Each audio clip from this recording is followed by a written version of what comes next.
अब बात होगी इस बात पर जिस बात में कुछ बात होगी।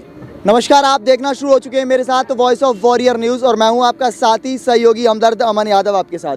आपको सबसे पहले दिखाऊंगा, इस वक्त मैं मौजूद हूं गुरुग्राम के मानेसर की तरफ। जब आप चलेंगे गुरुग्राम शहर से, जब आप 15 किलोमीटर 16 किलोमीटर की दूरी पर चलेंगे तो एक हाईवे पड़ता है और इस हाईवे पर जब पहुँचेंगे तो आपको दूर से एक टेंट दिखाई पड़ता है, जहाँ पर वो किसान परेशान होकर तमाम लोगों से गुहार लगा चुके हैं। मैं लोगों की बात करूं तो उन प्रतिनिधियों से, उन जनता के प्रतिनिधियों से, विधायक से और सरकार से और प्रशासन से, लेकिन असल में अभी तक कोई सुनने वाला यहां तक नहीं पहुंचा है। इसी कड़ी में आज मैं वॉइस ऑफ वॉरियर के माध्यम से आपको सबसे पहले दिखाना चाहूँगा कि ये जो जगह है, ये आप पढ़ सकते हैं कि 1128 एकड़ जो ज़मीन है ये किस गाँव की है, तमाम वो लोग हैं। मैं प्रवेश से कहूँगा एक बार दिखाएँ जूम करके, ताकि ये लोग जो इस वक्त हमें तस्वीरों में देख पा रहे हैं वो साफ ये झलक देख पाएँ कि लोग जो है वो लगातार परेशान हैं।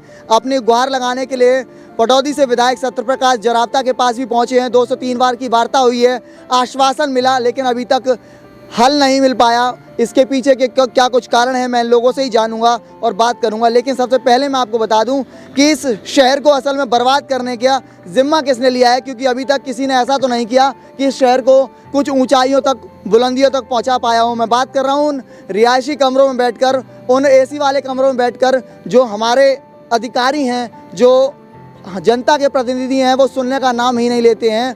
वो बस बैठकर या तो फ़ोन पर वीडियो कॉल का गेम खेलते हैं या फिर आनंद लेते हैं, अन्य बातें करते हैं, लेकिन किसी आदमी की सुनते नहीं हैं। असल में इनकी अपनी जिम्मेदारी निभाने का काम नहीं करते हैं। मेरे साथ पीछे आप देख रहे हैं तमाम वो लोग बैठे हैं जो यहाँ पर परेशान होकर काफ़ी लंबे समय से बैठे हुए हैं, लेकिन इनसे बात हम करेंगे और जानेंगे। सर, क्या कुछ परेशानी है जी अगर मैं आपसे बात करूँ? बहुत बड़ी परेशानी है, ना हमारा पैसा देने से आ रहा है, और ये जब डटेगा, जब कैडो काम करवा लेगा, लठ बजवा लेगा। हमने सगड़ा विधायक तो मिल लिया और कोई कहीं की ना मान रहा है। हम दूसरों रूप बना लेगा तो बुरी हालत कर देंगे सरकार की, और अपना हक ने लेके छोड़ देगा, चाहे कुछ भी हो जाए हमारा।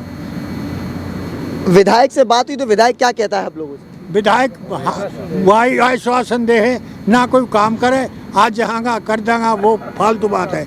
हम बेवकूफ़ बना रखा सब। कितने दिन से आपका धरना लगातार चल रहा है? ये 6 महीने से हो गया, पूरा 6 महीने जी।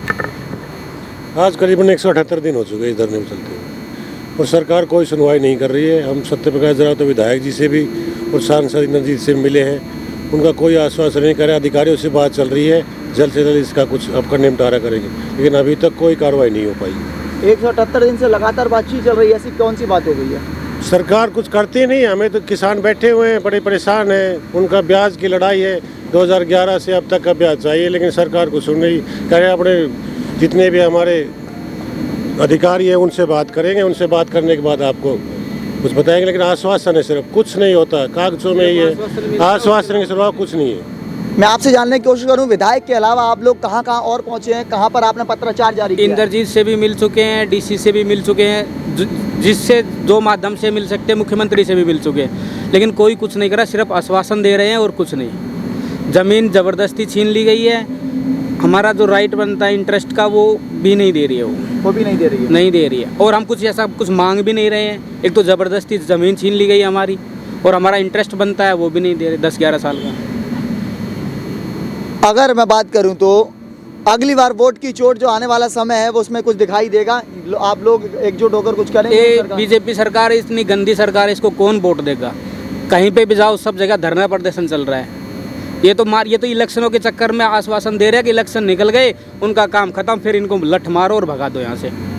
बस वो ये करना चाह रहे। मार्च तक की है, मार्च तक चुनाव हो जाए, उसके बाद कोई सुनवाई नहीं होती। पैसा नहीं देना चाह रहे जी, तो पैसा दे दे तो रोड़ा खत्म हो जाए ये सारा।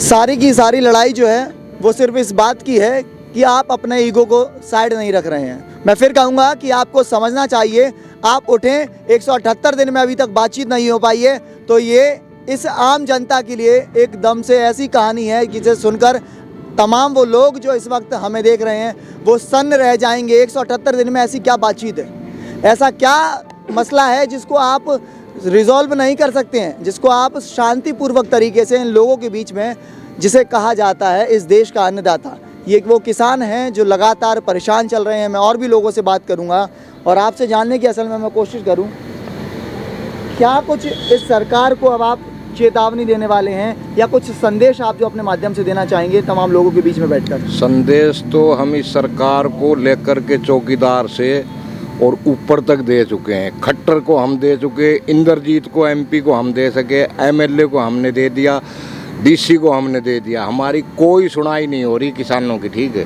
इस सरकार के प्रति हमारा बहुत ज़्यादा रोष है किसानों में। और हम अभी 15 तारीख की हम पंचायत कर रहे हैं, उसके अंदर हम आर पार की लड़ाई लड़ेंगे। हमको खाली आश्वासन के सिवा कुछ नहीं मिल रहा है। सब मीठी गोलियां दे रहे हैं, चूकते रहो। ये किसान बैठे हैं, पागल नहीं है। हमारा राइट बनता है। हमारी 3 चीज़ों पर ही लड़ाई है। पहला, हमारा 1128 एकड़ का ब्याज। दूसरा, हमारा R&R के थ्रू जो हमारे प्लाट है, वो जो हमारी ज़मीन 10 साल पहले एक बार करी थी, उसके रेट से हमको प्लाट मिलने चाहिए। तीसरा, हमारे जो रिहायशी प्लाट और दुकानें आ रही है, उनको रिलीज़ कराया जाए। लेकिन सरकार बिल्कुल झुकने को तैयार नहीं है। और किसान आगे 15 तारीख के बाद में कुछ भी करने के लिए तैयार है। मैं फिर कहना चाहूँगा कि वॉइस ऑफ वॉरियर के माध्यम से मैं इस वक्त ये तस्वीरें आपको दिखा रहा हूँ। इन तस्वीरों को ज़्यादा से ज़्यादा शेयर करिएगा, तमाम लोगों तक पहुँचाइएगा, क्योंकि इस वॉइस ऑफ वॉरियर के माध्यम से मैं इस शहर को फिर से लगातार इस तरह की आवाज़ें उठाता रहूँगा, तमाम लोगों तक पहुँचाऊँगा। क्योंकि जिस तरीके से आपने इस देश को बर्बाद करने का, इस प्रदेश को, इस ज़िले को बर्बाद करने का ठेका लिया हुआ है, इस तरीके से काम नहीं चलने वाला। और भी लोग जो हैं मुझसे बात करना चाहेंगे, मैं उनसे पूछूंगा। जी बताएं आप। भाई साहब, सबसे पहले तो इस सरकार ने पूरी मीडिया पे ऐसा शिकंजा कस रखा है कि आपने भी देखा होगा, संडे को कम से कम रामलीला मैदान में 2 लाख आदमी थे। किसी भी चैनल ने उनको, जितने भी देश में नेशनल चैनल ने, किसी ने भी नहीं उठाई उनकी आवाज़ को।